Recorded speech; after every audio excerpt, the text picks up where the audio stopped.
Hi hello friends, welcome back to SPA channel official. ఎలా ఉన్నారు అందరూ బాగుండాలని మనస్ఫూర్తిగా కోరుకుంటున్నాను. వర్షాకాలం కదా, వర్షాలు ఎక్కువగా పడుతున్నాయి. ఈ చల్లని క్లైమేట్కి వేడివేడిగా హెల్దీగా తాగాలనిపించేసి ధనియాలతో టీ చేసుకున్నాము. చాలా బాగుంది. ధనియాలు, అల్లము, కొద్దిగా షుగర్ వేసి చేసాము. చాలా అంటే చాలా హెల్దీ, అలాగే టేస్టీగా కూడా ఉంది. మనకు మంచి ఇన్స్టెంట్ ఎనర్జీగా కూడా పనిచేస్తుంది. ఇది రిఫ్రెష్గా ఉంటుంది. ఎవరైనా ట్రై చేయాలనుకుంటే ఇది ఒకసారి ట్రై చేసి చూడండి. పని ఇంకా అవ్వకముందే మా పాప లేచేసింది.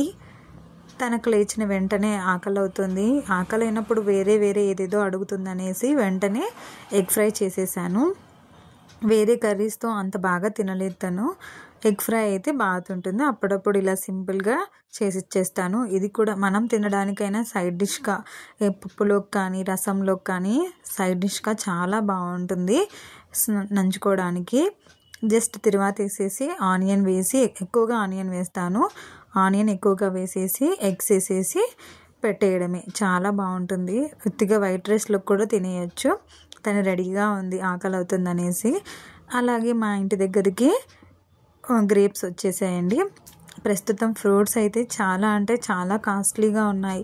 జామకాయలు కూడా 100 రూపీస్ కిలో అలా ఉన్నాయి మా ఏరియాలో అయితే. ఇంటి దగ్గరకు వచ్చేసాయి అనేసి తీసుకున్నాము. ముఖ్యంగా మా పిల్లలకైతే ఫ్రూట్స్ అంటే చాలా ఇష్టము. ఫుడ్ అంటే రైస్ ఇవి లేకుండా ఉంటారు, కానీ ఫ్రూట్స్ తినేసి అవి లేకుండా కూడా ఉండగలరు, అంత బాగా తినేస్తారు. అందుకనేసి మా ఆయన ఫ్రూట్స్ అంటే చాలా ఇష్టం కాబట్టి ఎప్పుడు ఎక్కడ వచ్చినా తీసుకోవడానికి ట్రై చేస్తాం మ్యాక్సిమము. అలాగే వెళ్ళి తీసుకొని వచ్చేసారు. ఇవైతే 50 రూపీస్ పడ్డాయండి కిలో. ఇక్కడ ఏం చేస్తున్నానంటే ఏదైతే గ్రీన్ కలర్ ఉందో అక్కడ నుంచి ట్రాన్స్ఫర్ ఎలా అయింది ఫ్రూట్గా అనేది చూస్తూ ఉన్నాము. తర్వాత దాని మీద ఎంత లేదన్నా కెమికల్స్ అవి ఉంటాయనేసి కొద్దిసేపు ద్రాక్షని వాటర్లో నానబెట్టేసి సాల్ట్ వేసి నానబెట్టాను. చూడండి, కడిగిన తర్వాత దాని మీద ఏదో వైట్ పౌడర్ చల్లినట్టు లేదా సాల్ట్ ఉన్నట్టు అనిపిస్తుంది, కానీ అదంతా షైనింగ్ అండి.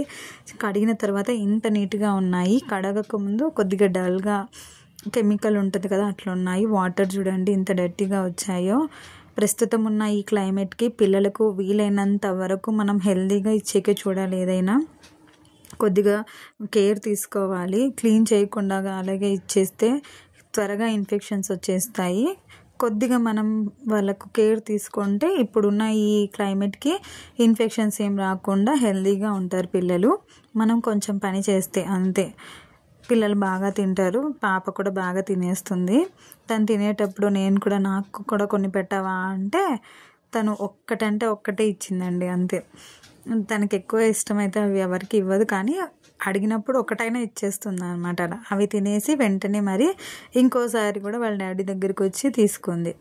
ఈ లోపల నేను అలా రెస్ట్ తీసుకుంటుంటే దగ్గరికి వచ్చింది. వాళ్ళ డాడీతో ఏదో బ్యాండేజ్ కట్టించుకొని వచ్చింది. ఏదైనా చిన్నగా గీసుకున్నా కూడా అంతే కదా పిల్లలు, వెంటనే బ్యాండేజ్ వేయమంటారు లేదా ఏదైనా క్రీమ్స్ పూయమంటారు. అలాగే ఈమె కూడా మీకు వీడియోలో చూపిస్తాను తనకి ఎంత గాయమైందనేసి. ఇక్కడ ఈవినింగ్ అయ్యేసరికి పిల్లలు వచ్చారు. రొటీన్గా వాళ్ళ పనులన్నీ అయిపోయాయండి. తినడము, ఫ్రెష్ అప్ అయిపోవడము. వెంటనే హోంవర్క్స్ కూడా రాసేసుకున్నారు. ప్రీతికి అది హోంవర్క్ కూడా కంప్లీట్ అయిపోయింది. తర్వాత కూడా తనని ఆడుకోవడానికి వెళ్ళమన్నా వెళ్ళదు, తను చదువుకోవడానికే కూర్చుంటుంది. కాబట్టి వాళ్ళ డాడీ ఇంకా తనకు రివిజన్ చేయిస్తున్నాడు. చదువు విషయంలో అయితే కొద్దిగా స్ట్రిక్ట్గానే ఉంటాము. చదువుకోవాలా ఈ టైంకి అనేసి, ఆడుకునే టైంలో ఆడుకోవాలని. మా పెద్ద పాప అయితే తనకిచ్చిన హోంవర్క్ ఈవీఎస్ ఇచ్చారు. నోస్కి సంబంధించి ప్రికాషన్స్ ఏంటనేది అది రాస్తుంది. తనకు కొద్దిగా లూసిడ్ హ్యాండ్ రైటింగ్ కూడా ప్రాక్టీస్ చేసింది, కొద్దిగా అలవాటు ఉంది, అందుకు హ్యాండ్ రైటింగ్ అలా రాస్తుంది. ఇంకా చిన్న అమ్మాయికి అవి నేర్పించేసాము. ఇదిగోండి, ఇదే తనకైన గాయము. ఈ గాయంకే తను బ్యాండేజ్ వేయించుకుందనమాట వాళ్ళ డాడీతో. వేయించుకుంటూ ఉంటుంది. ఇంకా దాన్ని ఏదో ఒకటి చేస్తూనే ఉంటుంది, అది పెద్దగా చేసుకుంటూనే ఉంటుంది. తర్వాత వీడియో రికార్డ్ చేస్తున్నానంటే చాలు ఏదో ఒకటి మీతో మాట్లాడుతూనే ఉంటుంది, బాయ్ చెప్తుంది. అలాగే లైక్ చేయండి, షేర్ చేయండి, సబ్స్క్రైబ్ అనే మాటలు రాకపోయినా కూడా తను వింటుంది కదా, చెప్పేస్తుంది. అలాగే ఫ్లయింగ్ కిస్ కూడా ఇచ్చేసింది. ఇదండి ఇవాళ వీడియో. నెక్స్ట్ వీడియోలో కలుసుకుందాం. Thank you so much for watching.